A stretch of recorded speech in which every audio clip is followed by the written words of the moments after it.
guys, and welcome back to my channel. Today's video is going to be all about some products that I've recently used up and products that I regret buying and products that I will repurchase again. I do know that I'm wearing the same top that I was wearing in my last video because it is 3 minutes after I just filmed that one.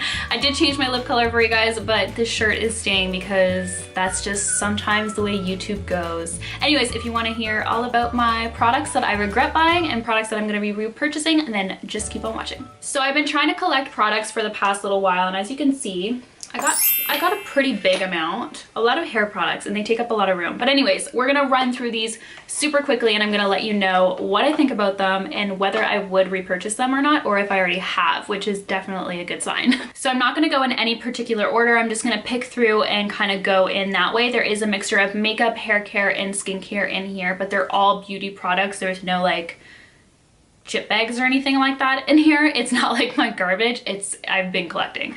So anyways, the first thing that I see are some Batiste Dry Shampoos. I love Batiste, best dry shampoo hands down. I purchased these at Winners because they're usually $7.99, which is like a couple dollars cheaper, but you can get these at Rexall, Shoppers Drug Mart. I think I've even seen them at Walmart.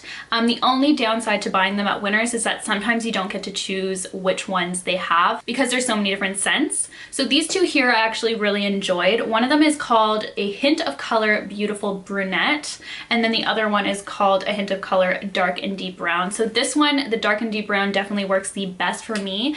Basically, instead of it shooting out a white cast, it's a darker color. The only downfall to this is that sometimes if I had already done my makeup, it will get down on my foundation. So highly recommend dry shampooing your hair before you do your face makeup, because that was one problem. I would kind of like massage it into my hair with my hands and then I would get it like all everywhere. So that's the only downfall, but it is really nice because there is zero white cast. Between the two, I definitely like the dark and deep brown one better. But actually currently I'm using one. I actually just finished it. It's a travel size one. This one here is the Floral and Flirty Blush, and I loved it. So this one does shoot out. It does give a little bit of a white cast, but the smell was really, really nice. So I'd probably repurchase this flirty one. But my hands down go-to favorite dry shampoo is definitely the Batiste A Hint of Color Dark and Deep Brown. Yes, this one here, it's good, but it's just not as good. Next, I have another dry shampoo. I go through so many dry shampoos, but this one here I got at Winners as well. As you can see, the Winners tag is still on. It was $10.99, and this is Rock Your Hair. I met Rock Your Hair, the company, at Gen Beauty, and after that I wanted to try a bunch of their products. This one is a dry shampoo. It's called Spray It Clean, and it absorbs oils and boosts volume. Honestly, I didn't really like this one, and I didn't think it lasted that long either, especially since it was $10.99. It did not last as long as my Batiste ones do, and it definitely left a white cast. So I would not repurchase this again. I actually think there's some more in here, and I was just like, I don't want to use it anymore. But I do like this hair company. They have other products that are really good, but this one here wasn't for me. Maybe if you're blonde, you would like it though. Next up, we've got a product from Sephora. This one's actually a famous product. This is Sephora Waterproof Eye Makeup Remover. I used this up, and I actually used this up quite a while ago, and I haven't repurchased it, but it is a very good eye makeup remover. I am someone who's not totally picky when it comes to eye makeup remover. Like, I will just use pretty well anything. I will use soap. I'm not picky, so I think that's why I didn't repurchase it. But if you are somebody who has sensitive eyes, I would recommend this, or you wear waterproof mascara, which I don't, I would recommend this because it really does get all of that tough stuff off. I think it's pretty reasonably priced, and of course you can get it at Sephora, and I do know that you can get a travel size version of this as well. The way it shoots out is really nice as well, and I just always use this with a cotton swab, and it worked really nicely. I would give this 2 thumbs up, just not necessarily something that is life-changing to me. Like, other makeup removers do the trick for me, but if you are somebody who has sensitive eyes or wears waterproof, then I recommend this. Next, we have some concealers. For some reason, I go through concealers like it's my job.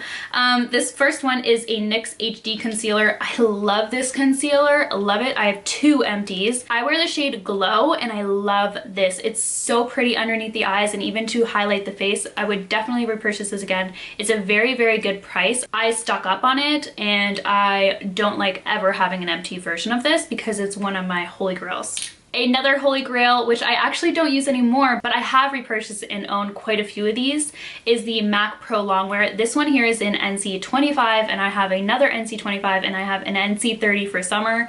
I love this concealer. I don't use it nearly as much as I used to, but it is truly a great concealer.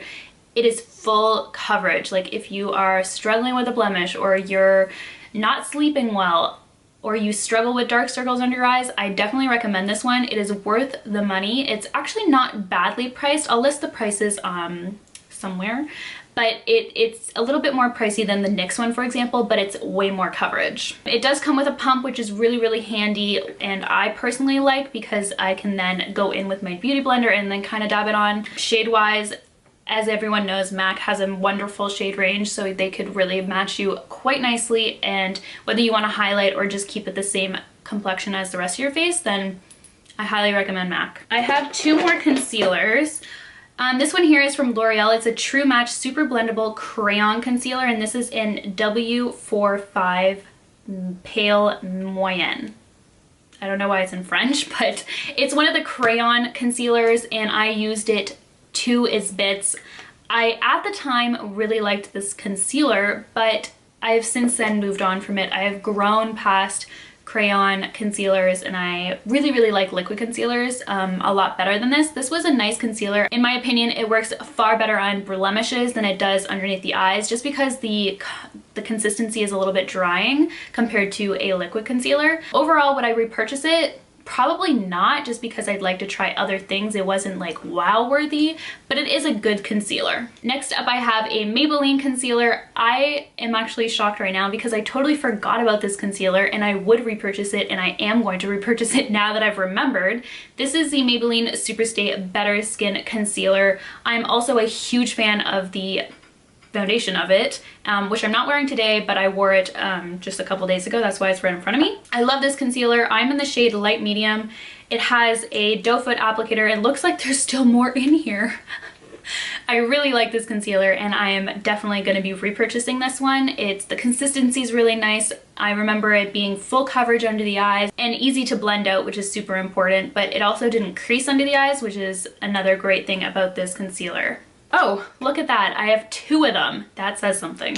Moving on to mascaras, I have a few. I have two high-end and two drugstore, and two of them are dupes for each other. So the Too Faced Better Than Sex and the L'Oreal Voluminous Lash Paradise. If I had to choose between the two, I definitely recommend the L'Oreal one.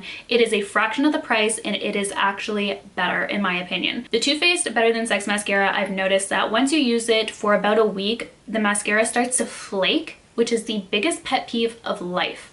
The Lash Paradise one does not do that. The entire lifespan of this mascara, it did not do that once. So if I had to tell you which one to get, it is definitely the L'Oreal one. I do have a full comparison video up on my channel, which I will link down below for you, but just to tell you guys right now, L'Oreal all the way. Next, I have the Tartiest mascara. This was a great mascara, but nothing special for me. This is the type of mascara that I would use when I was wearing false lashes. So to be honest, I wouldn't repurchase it again. I think it's a little bit pricey for what it did for my lashes. Last mascara is another drugstore one. This one is from L'Oreal. This is the Telescopic Shocking Extensions mascara, one of my all-time favorite mascara. If you don't want to wear false lashes, this mascara is no joke. The wand looks weird, like it doesn't look like it would do anything for you, but oh no. It is there for you to support you and your lashes. It is such a good mascara. I've repurchased that mascara quite a number of times. It's really, really good. It's super affordable, and it lasts a really long time. I do own one currently and haven't used it in a while, so definitely gonna be grabbing that out of the stash. Next up is some skincare and kind of a dupe in a sense. So about a year and a half ago, I met H2O Plus Beauty at Generation Beauty in New York, and I fell in love with their stuff, like in love, but it's a little expensive to ship to Canada.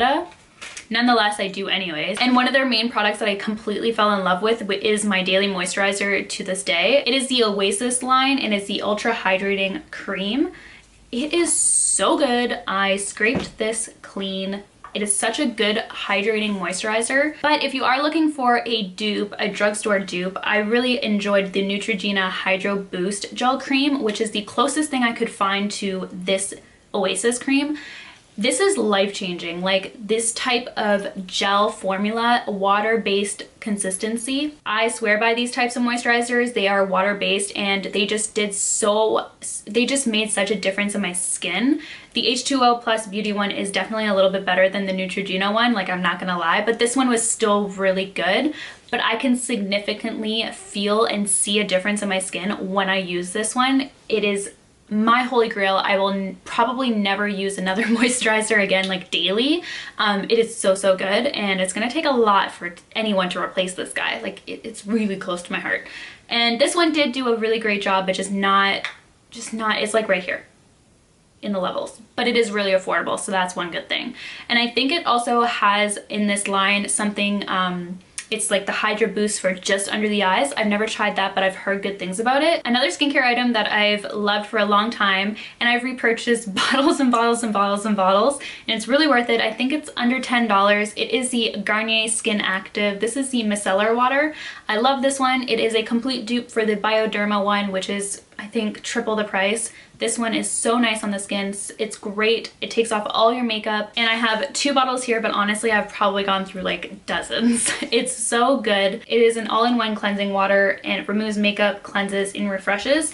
I, however, do like to cleanse my face afterwards just because I don't really love the residue it leaves, but it does really get everything off. Last but not least is a foundation. This is another drugstore product. It is Maybelline Dream Liquid Mousse. It is in the shade Medium 1. I used to repurchase this like all the time when I was in college and university, and I haven't repurchased it in a really long time. And it's a really good coverage, and it's a really nice consistency as well. It's a little bit thicker, so I'm curious to think if I would like it currently, because lately I have not been liking full coverage matte foundations. I've really been liking more medium to light coverage foundations that are a lot more luminous and dewy, so I'm curious to know if I would like this. I would repurchase it again because I did purchase it so many times that I feel like it did do great things for my skin, but I haven't repurchased it in a hot minute. So that wraps up this video. I hope you enjoyed all these lovely empties. Most of them were hits, not a whole lot of misses. I feel like for myself, when I have a miss, I either give it away or I throw it out.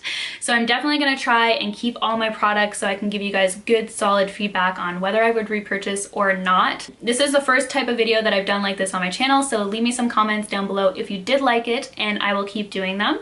Thank you guys so much for watching. I hope you guys enjoyed the video. Be sure to subscribe, and of course, I'll see you guys in my next one.